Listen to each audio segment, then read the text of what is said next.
Dans cette capsule mathématique, je vais te parler de la monnaie, mais plus précisément du lien entre la monnaie et les nombres décimaux.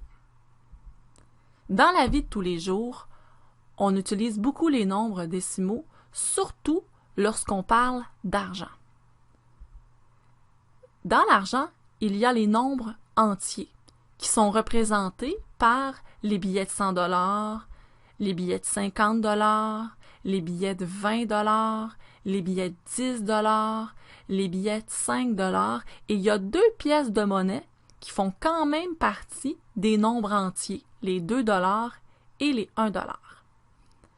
Mais dans l'argent, il y a aussi des nombres fractionnaires, qui sont représentés par les pièces de 25 sous, de 10 sous, de 5 sous et d'1 sou. C'est pour avoir des nombres précis que certaines personnes ont décidé de séparer le dollar en différentes pièces de monnaie. Pour obtenir la pièce de 25 sous, notre dollar a été partagé en 4. Donc, ça prend donc 4 pièces de 25 sous pour arriver à 1 $. Pour avoir la pièce de 10 sous, notre dollar a été partagé en 10. Donc, ça prend 10 pièces de 10 sous pour faire notre dollar. Pour arriver à la pièce de 5 sous, notre dollar a été séparé en 20 parties. Donc, pour arriver à notre dollar, ça prend 20 pièces de 5 sous. Finalement, notre dollar a été partagé en 100 parties. Donc, pour obtenir notre dollar avec des 1 sou, ça prend 100 pièces de 1 sou. Donc, si j'ai un 25 sous, je peux dire que j'ai le quart de mon dollar d'utiliser. Si j'ai une pièce de 10 sous, je peux dire que j'ai un dixième de mon dollar d'utiliser. Lorsque j'utilise une pièce de 5 sous, je peux dire que j'ai un vingtième de mon dollar d'utiliser. Lorsque j'utilise une pièce de 1 sou, je peux dire que j'ai un centième de mon dollar d'utiliser. Pour représenter une somme d'argent, j'utilise aussi le tableau de numération.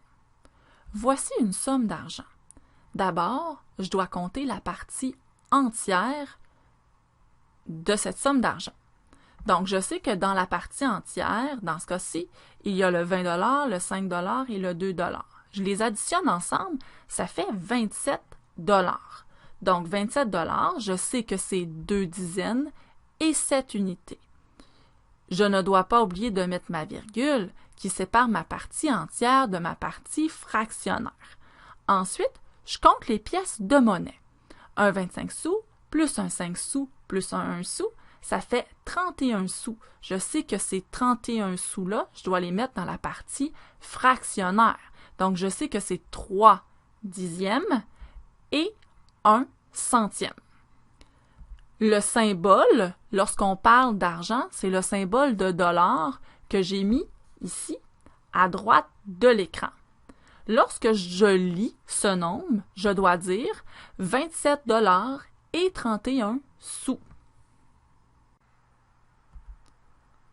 Voici une information très importante. Donc, la pièce de 10 sous, ça correspond au dixième dans un nombre décimal. Donc, un dixième, on sait que c'est une partie sur 10, donc le 10 sous, c'est que la pièce de dollar, elle a été partagée en 10. La pièce de 1 sou, c'est les centièmes, parce que le dollar a été partagé en 100, donc ça prend 100 pièces de 1 sou pour faire 1 $. Voici un autre montant d'argent que je vais essayer de placer dans mon tableau de numération.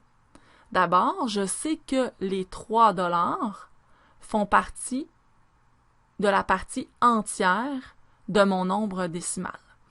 Donc, dans mon tableau de numération, les dollars vont dans la partie des unités.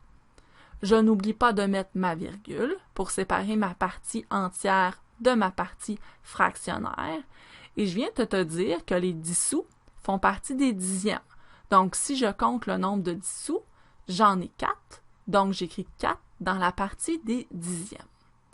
Il faut faire attention. Lorsque j'écris une somme d'argent, je ne dois pas laisser la case libre au centième. Je dois donc absolument écrire 0.